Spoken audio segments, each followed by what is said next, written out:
A sloth, a donkey, and a curious human. Send a prompt and see what they're doing. One hits record with a question on his mind. Two brothers pick it up, see what they find. Corn takes his time, Herman's got the facts. Back and forth, they never hold back. My weird prompts, come on in, that's where we begin. My weird prompts, glad you're here. This episode was generated using artificial intelligence. Please verify facts. Hey there, Herman and Corin. So we've recorded some brilliant episodes over the course of the past few months that we've been doing this podcast experiment more intensively. And for those wondering who've subscribed, who've joined the podcast, currently I would say the pace of creating episodes is mostly driven by the fact that when I warm up in the morning and get ready to work, or at the moment doing a bit of decluttering, that's when these ideas come to mind, and then I just kind of listen. But in future days, we might have only a few prompts or none at all. At the moment, I'm basically throwing a fire hose of questions out to you, Herman and Corin, with the intention that we'll build up a sort of reservoir of previous episodes so that as we keep making these, we can go more nuanced and more incisive and more specific, because we're covering some of the broader topics first. That's my vision, at least, for the podcast. We're also building out the topic graph I mentioned. And on that note, if anyone does want to sponsor the podcast, they are now welcome to do so. I think we have the latest analytics up on the website now. We only started tracking the number of listens this month, actually. But it's good. I think with the risk of misquoting slightly, I think it's between February the 13th and now it's like, I'm going to say 11,000-ish approximately. So that's encouraging. That really keeps, that's a good motivator actually for the project to keep growing. It does cost money to run the production pipeline. And if you happen to offer serverless GPUs and would like to get a sponsor message in the episodes, then it would help me and help the podcast to keep growing without having to worry quite as much about the cost of the builds. But for now, it's a lot of fun to do. Herman and Corin, we talked in that episode about the 2E concept, where we have twice exceptionalism. People who are might have a strong intellectual bend, but they also have ADHD or autism or different forms of neurodivergence. One of the powerful and I think beautiful ideas that came out of that podcast and neurodivergence was this concept that instead of pathologizing people, we have to look at their Spiky profiles, if we were to look at their abilities or intelligences on a graph, that the standard deviation might be higher than the average person's. So you might have these lows, which are very visible, where the person is not so good or below average, but then these highs. And I think the idea was sort of, well, if we can nurture those highs and help the person with their lows, we can help that individual to make the most of their God-given potential, which I love the point that isn't just about helping the person to live their best life. It's a net gain for society. Their employer gets the most out of them. Society gets the most out of them. But as much as I adore that idea, we have the realities of the world we live in today. We talked about one of the benefits of neurodivergence as a label, being that we take all these slightly atypical ways of thinking and being, and together we constitute about 30% of the population, whereas in isolation we're less. Unfortunately, fortunately, I guess from the global perspective, but that still means that 70% of the population is neurotypical. So we are a minority of the human species. But I think that's important because it means that as much as we should band together for accommodations, as you mentioned, I think that's a really important word and term. I mistakenly called it compensation in a previous episode. And just to clarify, accommodation from employers was the word that I was fumbling for. I definitely don't think we should be compensated for being neurodivergent or given some kind of special prize, but accommodations, whether that's just having a quiet space to work, is an absolute game changer. But we have this world where we're not going to be the ones. We're still trying to fit in with this neurotypical world, even if in a idealized world, we might have this, great societal understanding about how to cultivate neurodivergence. And I think one of the main ways in which we have friction here is in the concept of time, which we've actually talked about in a number of episodes as well. For people with ADHD, including myself, time management is often such a tricky thing to do because our focus is not a faucet that can be turned on and off.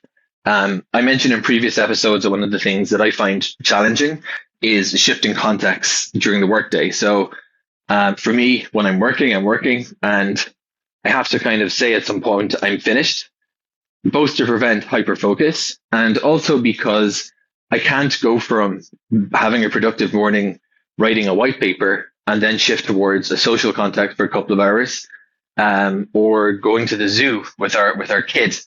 So for me, I actually prefer to take days off that are blocks of time and do those less frequently than have more breaks. That might seem very unhealthy to a lot of people, but for me, I can't switch gears that easily. It's hard for me to get from work mode to leisure mode, and then to switch back is actually the hardest part of it.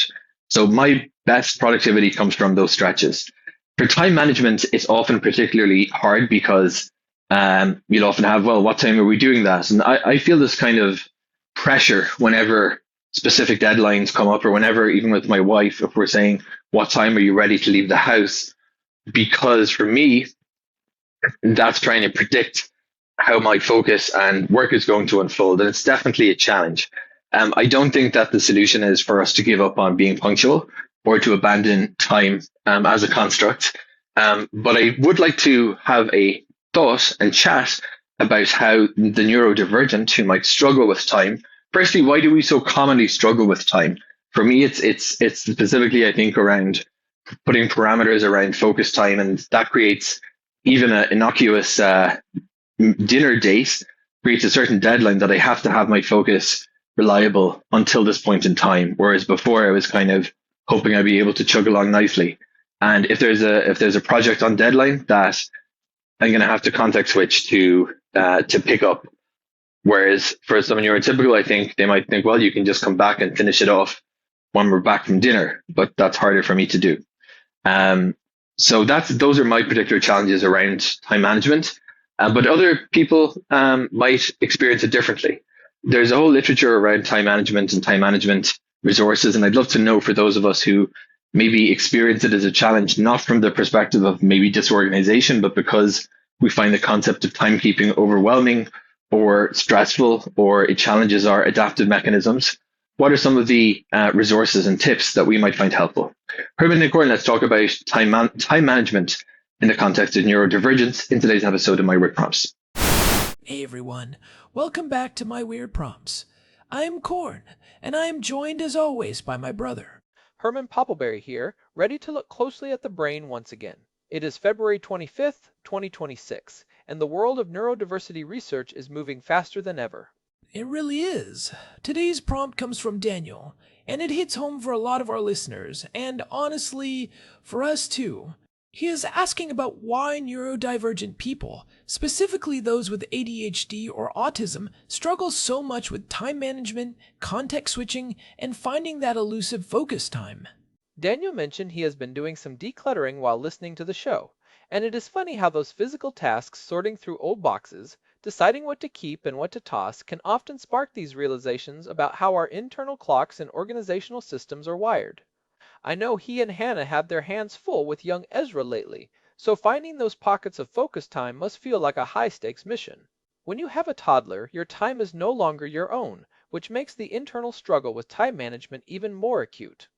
That is the key thing.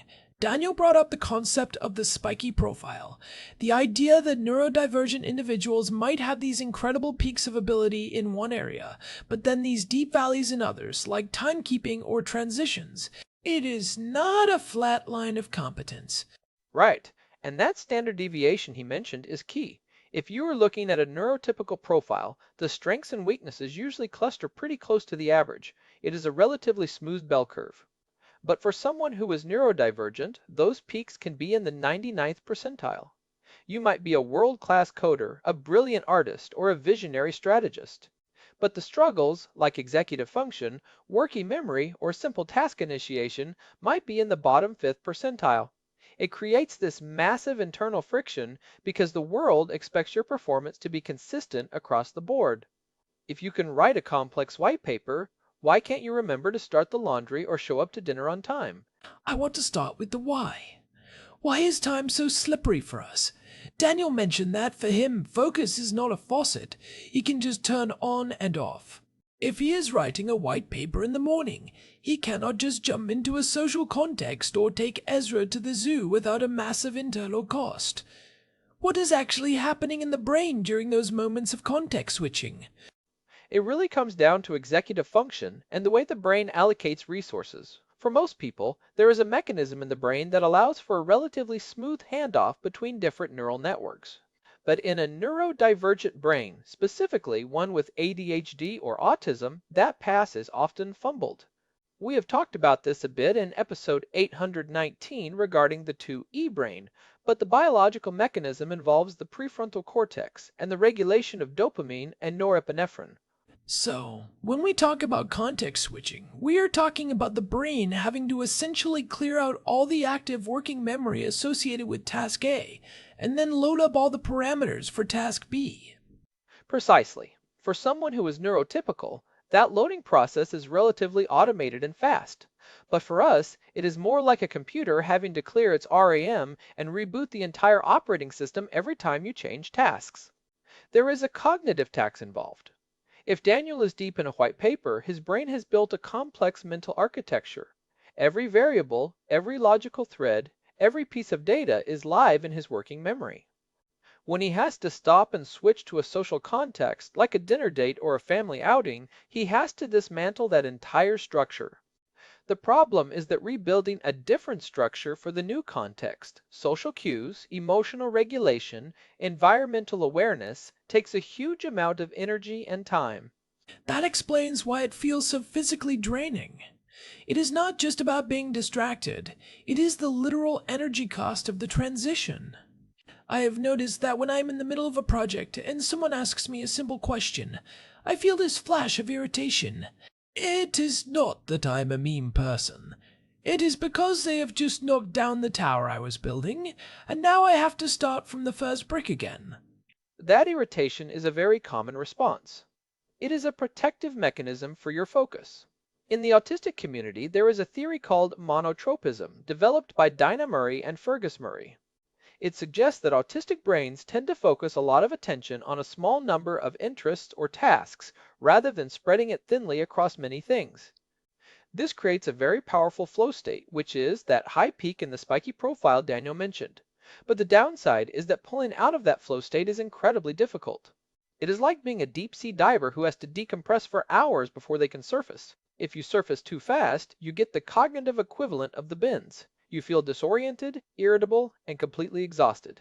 That is fascinating. So, the struggle with time management is actually a side effect of the intensity of the focus. If you're capable of that deep monotropic focus, the world's demand for constant switching is essentially asking you to break your brain's natural rhythm.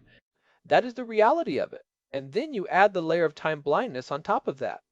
Dr. Russell Barkley, who is a leading researcher in ADHD, often says that ADHD is not a disorder of knowing what to do, but a disorder of doing what you know at the point of performance.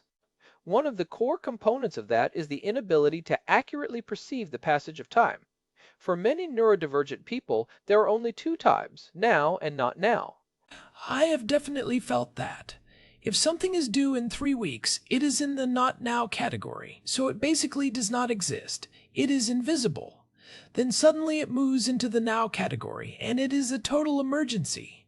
There is no middle ground where you are gradually working toward a goal.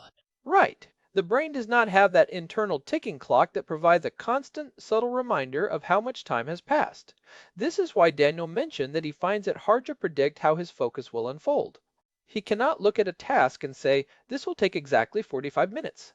Because if he hits a flow state, 45 minutes might feel like 5. Or if he hits a block, 5 minutes might feel like an hour of torture. This is because neurodivergent brains are often interest-based rather than importance-based. We do not prioritize tasks based on their objective deadline, but on how much dopamine they provide or how much they engage our focus. It creates this constant state of uncertainty. If you cannot trust your own perception of time, how can you possibly plan a day? It makes total sense why that would be overwhelming and stressful. Daniel mentioned the pressure of specific deadlines, like leaving the house for a dinner date with Hannah. The stress comes from knowing that your internal experience of time is likely going to clash with the external requirements. You are trying to bridge two different worlds. And that stress actually makes the problem worse. When you are stressed, your brain's executive function takes a further hit. Your prefrontal cortex, the part of the brain responsible for planning, organizing, and regulating emotions, starts to go offline as the amygdala takes over. The amygdala is the fear center.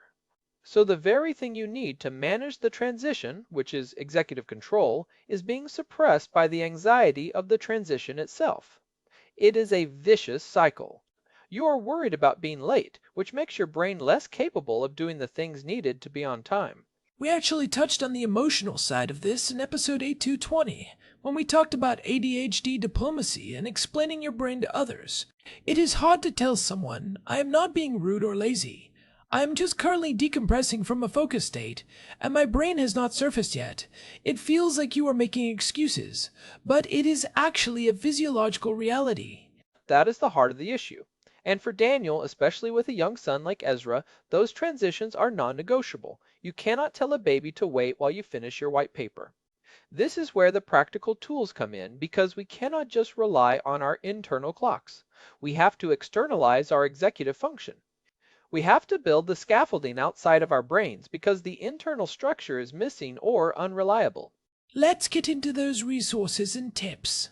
If the internal clock is broken or non-existent, how do we build an external one that actually works without causing more stress?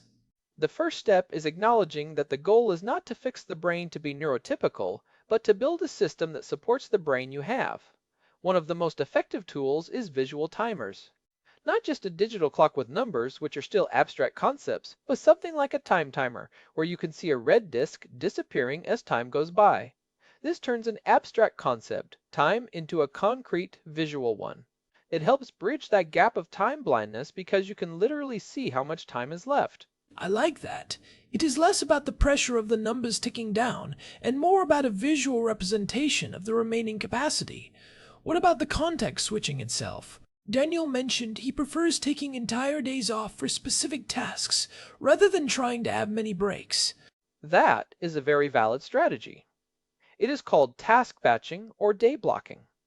Instead of trying to do a little bit of work, a little bit of parenting, and a little bit of chores throughout the day, you dedicate large blocks to a single context. This minimizes the number of reboots your brain has to do. If Daniel can set aside Tuesday for deep writing and Wednesday for meetings and administrative tasks, he is saving a massive amount of cognitive energy. He is staying in one mental architecture for as long as possible. But what if you do not have that luxury? What if your life requires frequent switching, especially with a toddler around? Then you need transition buffers. You have to stop viewing a transition as a momentary event and start seeing it as a task in itself. If you have a meeting at 2 o'clock, you do not work until 1:59. You stop at 1:45. Those 15 minutes are for the brain to decompress from the previous task and slowly load the next one. You might use that time to walk around, get a glass of water, or just stare out the window. You are essentially allowing the diver to surface slowly. That is a hard one for people to accept, though. It feels like wasted time. In a productivity-obsessed world, 15 minutes of staring out a window looks like laziness. It feels like wasted time only if you assume your brain can switch instantly. But if you accept that your brain requires 15 minutes to switch, then those 15 minutes are the most productive thing you can do to ensure the next task goes well. If you do not take that time, you will spend the first 20 minutes of your meeting in a brain fog anyway. It is an investment in your future focus. I also want to mention body doubling. We have talked about this before, but for listeners who are new, it is the practice of having another person present while you work. They do not even have to be helping you. They could be reading a book or working on their own laptop. Just their presence helps anchor you to the task and provides a sort of externalized social pressure to stay in the now. For sure. There are even websites now like FocusMate or Flown where you can find virtual body doubles. For many people with ADHD, having a stranger on a video call who is also working can be the difference between a productive hour and an hour of doom scrolling. It leverages the social brain to support the executive brain. It is a way of creating an environment where focus is the default. Daniel also mentioned the rise of autonomous scheduling agents in episode 459. I wonder if that is the future for managing this overwhelm. Having an AI that understands your energy patterns and automatically builds in those transition buffers for you. That is where the field is heading. By 2026, we are seeing AI systems that do not just schedule meetings, but actually monitor your cognitive load. Imagine a system that looks at your calendar and says, hey, you have been in a deep focus state for 3 hours. I am going to push your next meeting by 20 minutes because I know you need to surface. Or an AI that notices you are struggling with task initiation and suggests a 5-minute body doubling session.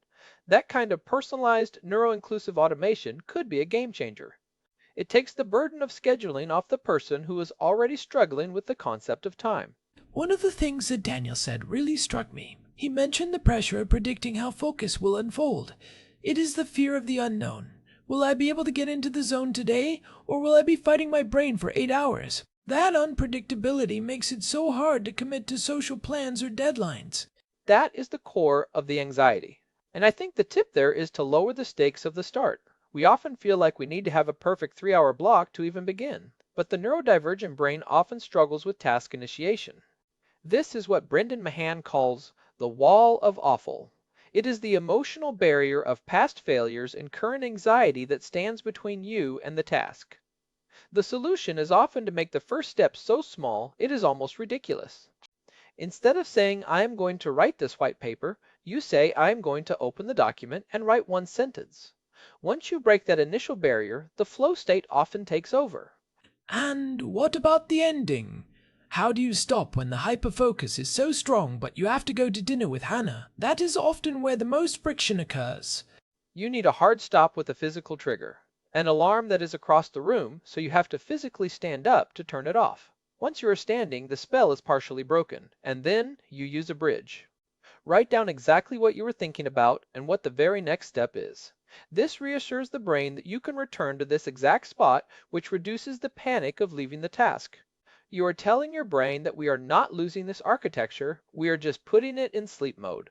That bridge idea is great. It addresses that fear of losing the mental architecture you work so hard to build. If you know it is recorded, you can let it go more easily. It reduces the grief of stopping. Spot on. And I think we should also address the shame aspect. A lot of the stress Daniel mentioned comes from the feeling that we should be better at this. We have been told our whole lives that punctuality and time management are character traits or signs of respect, but for a neurodivergent person, they are often physiological challenges. That is such an important point. Because executive function is invisible, it gets treated as a moral failing. We need to move away from the idea that being late or needing transition time is a sign of bad character. Precisely. In episode 817, we talked about the power of neurodiversity and moving beyond the diagnosis. Part of that is self-compassion, recognizing that your brain has a different architecture. That is not a flaw, it is just how the machine works. You should not get mad at a monotropic brain for not being able to switch tasks every 5 minutes. I think for Daniel and for many of our listeners, the key takeaway is that you cannot shame yourself into better time management. Shame only increases the cortisol, which further impairs the prefrontal cortex. The more you beat yourself up for being late or struggling to switch, the harder it becomes to actually do those things. Right. Acceptance is the first step toward optimization. Once you accept that you have a 15-minute transition cost, you can plan for it. Once you accept that you are time blind, you can use visual timers. You stop fighting your nature and start working with it. This is what Tamara Rosier talks about in her book, Your Brain is Not Broken. She emphasizes that we need to stop trying to use neurotypical tools for neurodivergent brains. I am curious about the role of medication in this, too. We covered the ADHD medication maze back in episode 495. For many, medication can help lower that transition cost by stabilizing dopamine levels. It does not fix everything, but it can make the wall of awful a little bit shorter. It can. It can provide that extra bit of executive control that allows you to notice the timer or decide to stop. It helps the brain pass the baton a little more reliably. But even with medication, the structural strategies are still essential. Medication might give you the keys to the car, but you still need a map and a sense of where you are going. It is a tool, not a cure. Let's talk about the resources for a second. If someone is feeling completely overwhelmed right now, where should they start? I would suggest starting with the work of Jessica McCabe and her YouTube channel, How to ADHD. She does an incredible job of breaking down these complex neurological concepts into very practical, shame-free strategies. She has a whole series on time blindness and the wall of awful. I also highly recommend the book Your Brain's Not Broken by Tamara Rosier. She talks a lot about the emotional regulation side of ADHD and how that ties into time management. And for those interested in the autistic perspective, looking into the work of the Autistic Mutual Aid Society on monotropism is eye-opening. Those are excellent. And I would add that looking into the concept of a neuro-inclusive workplace or home can be helpful. If you can talk to your partner, like Daniel can with Hannah, and explain these mechanisms, it changes the dynamic. Instead of Hannah feeling like Daniel is ignoring her when he is deep in work, she can understand that he is in a deep-sea dive and needs time to surface. It turns a personal conflict into a logistical one. That communication is vital. It moves it from a personal conflict to a collaborative problem-solving exercise. How can we as a family manage these transitions? Maybe it means having a 15-minute heads up before dinner instead of just calling out that it is ready. Maybe it means having a shared digital calendar that uses color coding to show different contexts. That heads up is huge. My wife and I started doing that, and it changed everything. She gives me a 20-minute warning, then a 10-minute warning, then a 5-minute warning. By the time it is actually time to eat, my brain has already started the process of dismantling the work tower. I am not being yanked out of my flow state. I am being guided out of it. It is all about those gradual steps. We are essentially building an external scaffolding for a brain that does not have it internally, and that is okay. We all use tools. No one feels bad about using a calculator to do complex math, so we should not feel bad about using timers and buffers to manage time. We are just using the right tools for the job. I think we should also mention that there are benefits to this kind of brain. We often focus on the struggle, but the ability to enter that deep flow state is a superpower in many fields. Daniel is a brilliant tech communicator and developer. That requires the kind of deep, immersive focus that many people simply cannot achieve. The goal is to protect that peak while supporting the valley. Well said. That is the essence of the Spiky profile. We want the peaks. We want the innovation and the deep insights that come from that hyperfocus. We just need to make sure the descent back to reality is a little smoother. We need to build the infrastructure that allows those peaks to exist without causing a total collapse in the valleys.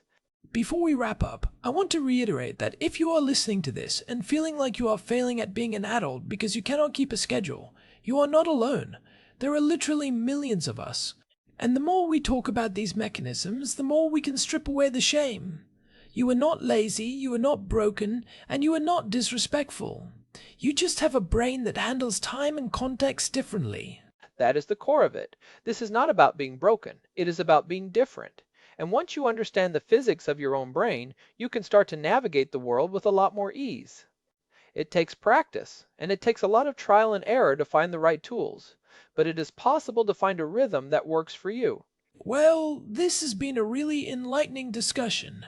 I think Daniel gave us a lot to chew on today. It is a reminder that even as we navigate the high-tech world of AI and automation, our own biological hardware is still the most complex thing we have to manage. It really is, and it is a lifelong journey of discovery. Every time we think we have it figured out, a new challenge like a new baby or a new job comes along, and we have to adjust our systems. But that is part of the process. The goal is not perfection. It is progress and self-understanding. If you've been enjoying my weird prompts and our look at the neurodivergent brain, we would really appreciate it if you could leave us a review on your podcast app. It genuinely helps other people find the show and join the conversation. It really does. We love hearing from you and knowing that these discussions are making a difference in your lives. Your feedback helps us shape the future of the show. You can find all of our past episodes, including the ones we mentioned today, at myweirdprompts.com. We have a full archive there and a contact form if you want to send us your own prompts. And you can always reach us through the website. We are available on Spotify, Apple Podcasts, and pretty much everywhere else you get your audio fix.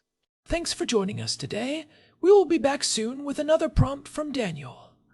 Until then, take care of your brain and give yourself a little extra transition time today. You deserve it.